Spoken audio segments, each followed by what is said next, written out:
यह कहानी पूरी तरह काल्पनिक है। इसका किसी भी जीवित या मृत व्यक्ति, घटना, स्थान या परिस्थिति से कोई संबंध नहीं है।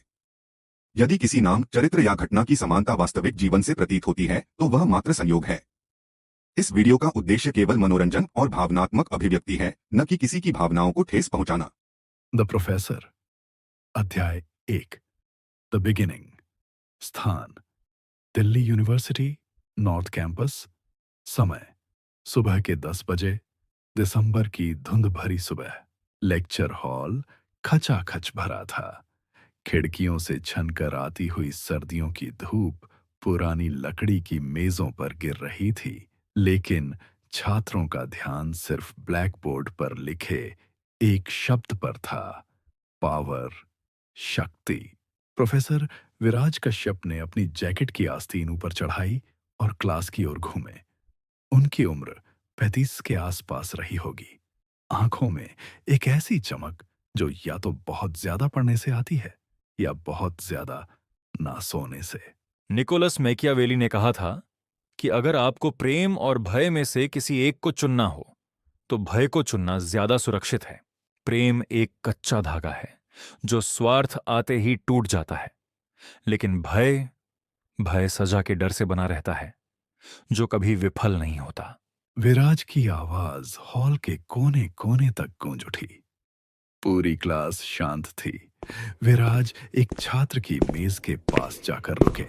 मिस्टर रोहन, अगर आपको आज इस यूनिवर्सिटी का वाइस चांसलर बना दिया जाए और आपके पास दो रास्ते हों, छात्रों की भलाई या अपनी कुर्सी बचाना, आप क्या चुनेंगे? रोहन ने जवाब दिया। सर, छात्रों की भलाई। विराज हल्का सा मुस्कुराए। एक ऐसी मुस्कान जो दयालु भी थी और व्यंग्यात्मक भी।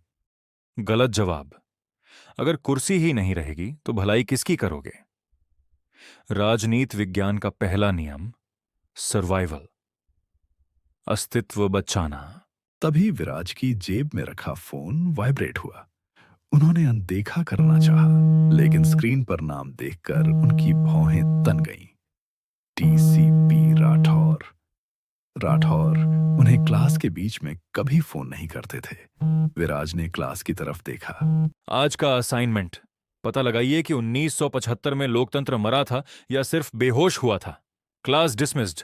आधे घंटे बाद विराज पुरानी लाइब्रेरी की इमारत के बाहर खड़े थे। वहां पीली पुलिस टेप लगी थी। कोहरे के बीच नीली बत्तियां चमक रही थीं। डीसीपी राठौर, एक भारी भरकम आदमी जो अपनी वर्दी से ज्यादा थके हुए लग रहे थे, विराज के पास आए। प्रोफेसर, मुझे खेद है। हमें तुम्हें यहां नहीं बुलाना चाहिए था, लेकिन प्रोफेसर शास्त्री? हाँ, सुबह सफाई वाले ने उन्हें इस हालत में पाया। हार्ट अटैक लगता है। उम्र 68 थी, हो जाता है। शास्त्री सर का दिल 20 साल के लड़के से ज्यादा मजबूत था, राठौर। उन्हें हार्ट अटैक नहीं आ सकता। विराज ने पुलिस टेप को उठाया और नीचे से निकलकर अंदर चले गए। लाइब्रेरी के अंदर पुरानी किताबों और पाइप तंबाकू की महक थी। शास्त्री सर की पहचान। वे अपनी पसंदीदा कुर्सी पर लुढ़के हुए थे। मेज पर एक ठंडी हो चुकी चाय की प्याली रखी थी। विराज ने लाश की तरफ नहीं देखा। उनकी नजर कमरे पर थी, एक जासूस की नजर। फॉरेंसिक टीम ने कहा है कि शरीर पर कोई चोट के निशान नहीं है। यह नेचुरल डेथ है विराज। इसे साजिश बनाना बंद करो। विराज मेज के पास गए।